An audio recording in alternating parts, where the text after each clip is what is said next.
London, 1854. The air is thick, humid, and utterly foul. They called it the miasma, the bad air. But the real killer wasn't in the air. It was flowing right through the heart of the British Empire. The River Thames, once a source of life, it had become a toxic, open sewer. A sluggish brown monster carrying the deadliest threat of the Victorian age: cholera.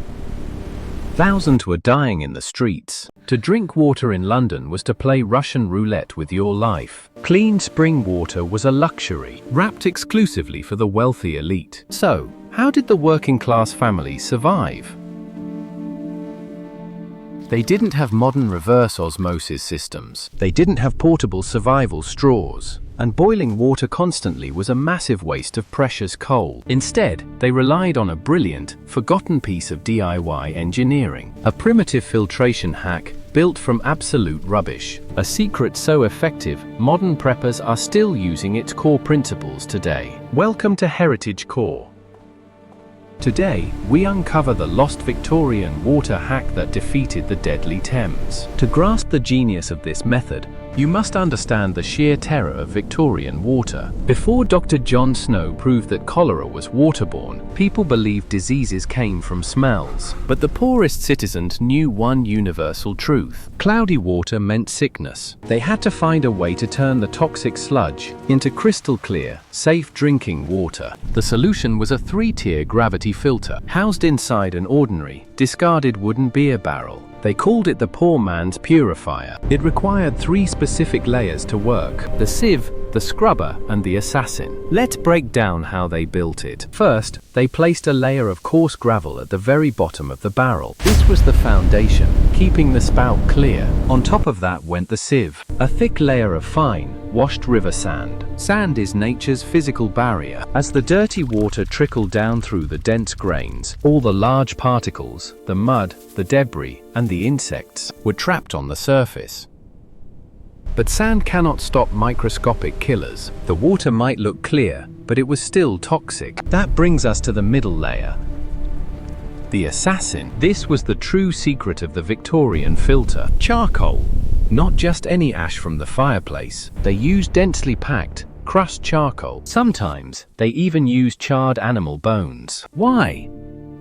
Because of a chemical process called adsorption. Notice it's absorption with a D, not absorption. When wood or bone is burned without oxygen, it creates millions of microscopic pores. A single handful of activated charcoal has the surface area of an entire football pitch. As the water slowly crept through this black maze, heavy metals, chemical toxins, and organic poisons were magnetically drawn to the carbon and locked away forever. Finally, the scrubber. Another layer of sand on top to protect the charcoal from getting clogged. They would pour the foul, stinking water in at the top and wait.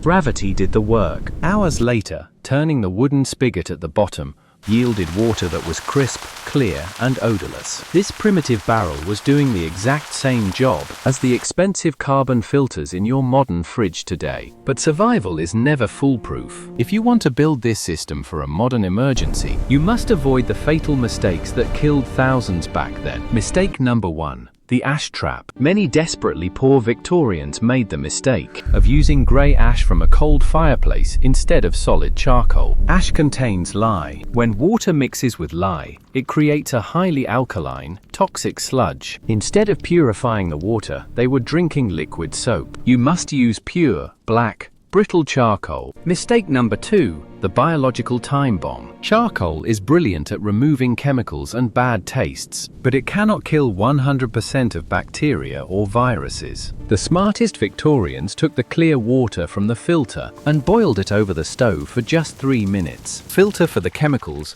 boil for the biology. Skipping the boil meant playing dice with cholera. Mistake number 3. The dead carbon. Charcoal acts like a sponge. Eventually, every microscopic pore gets filled with toxins. If you don't change the charcoal layer every few months, the water will simply push the old toxins right back into your cup. Fast forward to the modern world. We trust our taps implicitly, but during a severe cyber attack on the water grid or a prolonged power blackout, the municipal pumps will stop. The pipes will run dry, or worse, flow brown. When the bottled water runs out at the supermarket, in a matter of hours, What will you do? You don't need to panic.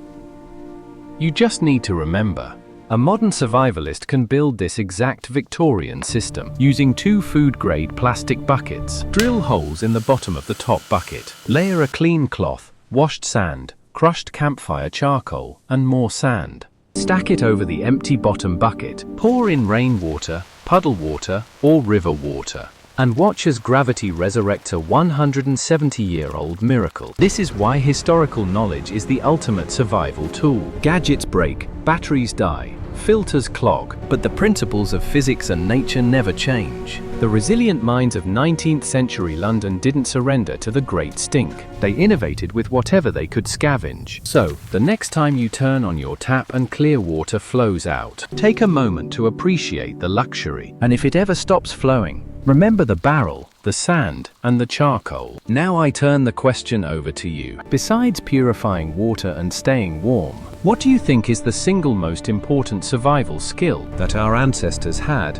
but we have completely forgotten today? Is it foraging, preserving food, or navigating without GPS? Drop your thoughts in the comments below. If you want to arm yourself with more lost historical survival secrets, make sure to hit that subscribe button. Knowledge is lighter to carry than water. This is Heritage Core. Stay resilient, stay prepared, and I'll see you in the next chapter.